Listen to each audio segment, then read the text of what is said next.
So wave is related with oscillation.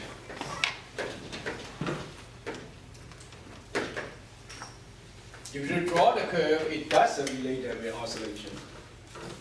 Now, in the Hooke's law,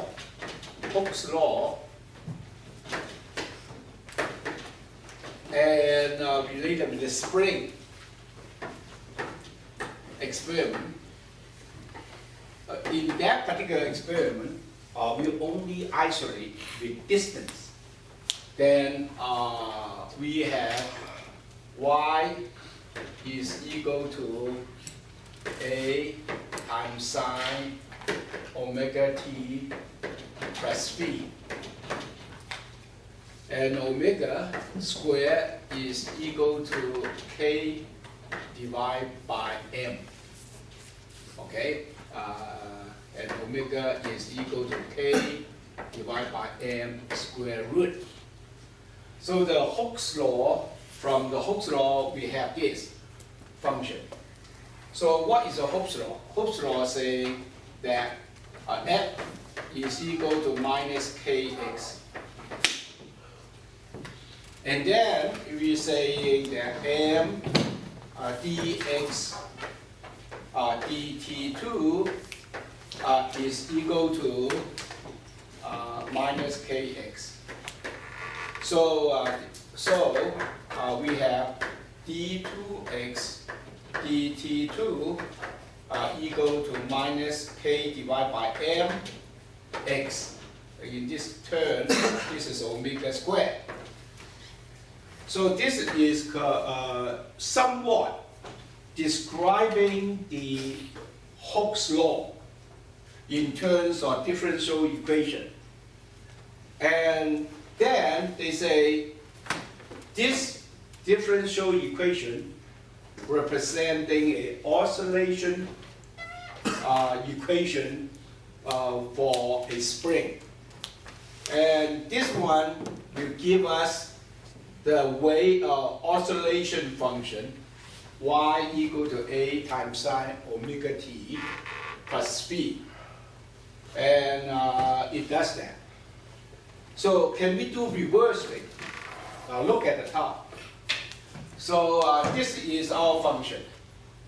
Our function is represent an oscillation wave in respect to time and related with the distance. So from another point of view, that we say that because of this Hooke's law, we have a solution like this, and effectively this is the oscillation differential equation give us this. So this is an oscillation function called SHM, right? Single harmonic motion basic equation. Give us a function or a mathematical representation of oscillation. Now, we say you have the standing wave. Now we have a standing wave.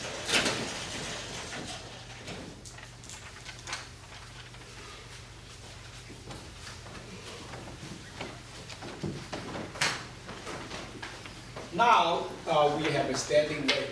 Now we have a standing wave in terms of x coordinate and in terms of time domain, we represent y equal to a times sine omega t, not omega t, sine in this function, sine kx minus omega t,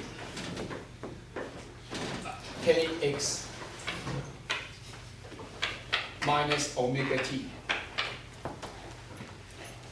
Now, from omega t, we know that there is oscillation. Now, in terms of x, there are again an oscillation. So this is turned out to be a standing wave representing time and the x coordinate. So we ask ourselves, what is the differential equation?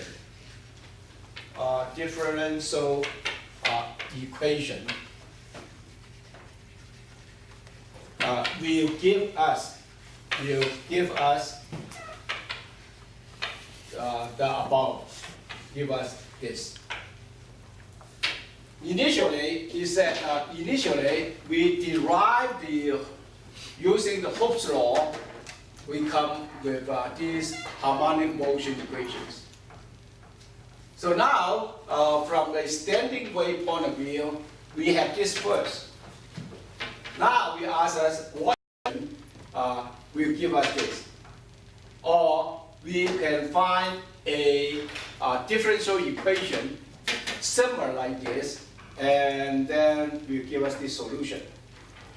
So we try.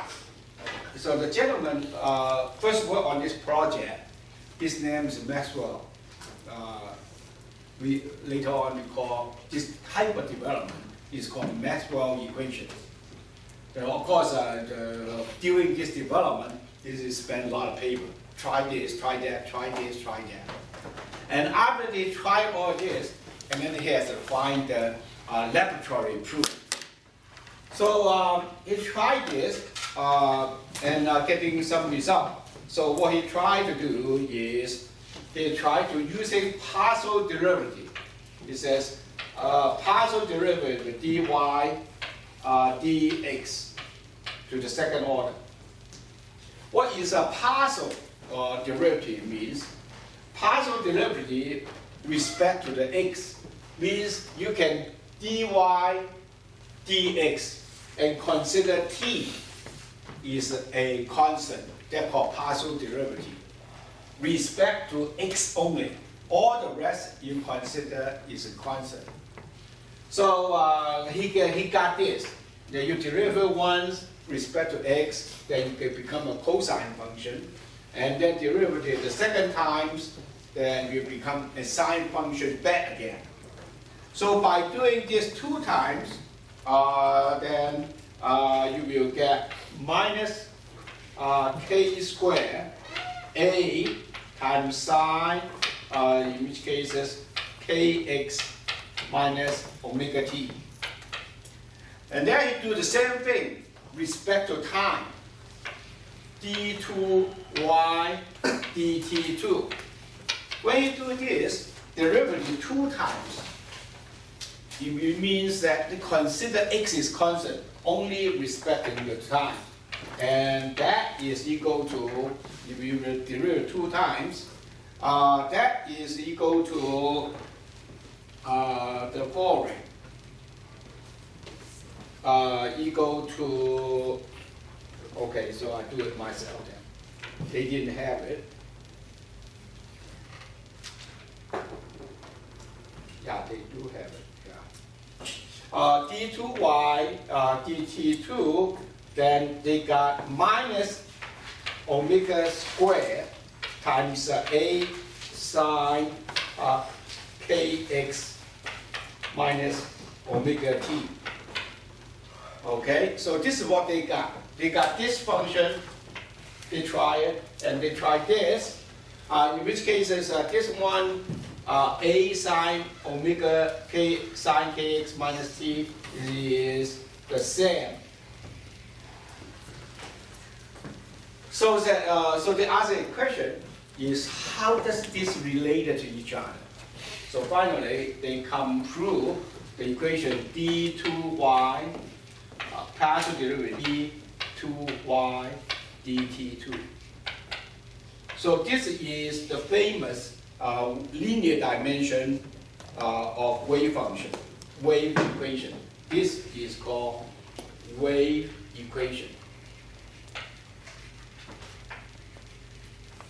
in which case only associate with one dimension along x with the t. So what would happen? You have the wave equation traveling, in which case a 3-dimensional. So you have to do the partial derivative with r, the partial derivative with t. And this particular equation is the most basic equation for the Maxwell equation. So a lot of people say, what does physics do? Kind of feel that surprisingly to tell you, a lot of PhD thesis is based on Maxwell equation. They keep deriving it, and apply it at different phenomena. And then after they deriving certain result, and then they're going to do what we call the laboratory experiment, and then prove that. That's what physicists do. If you like that kind of thing, then you would like to be a physics major or engineering major. They do all this kind of stuff. Now, if you don't have a patience to do this, then don't do it. It's kind of sacrificing. Okay. So this is the section, consider section 13.3. So after we finish that, they would like to do the real experiment, in which case is related with the string traveling string.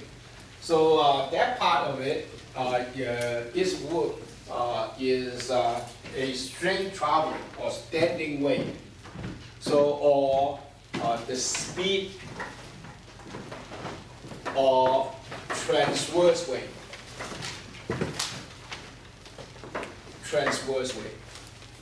So there's two types of wave. One type of wave is called transverse wave. Another type of wave is called longitudinal wave. The transverse wave is the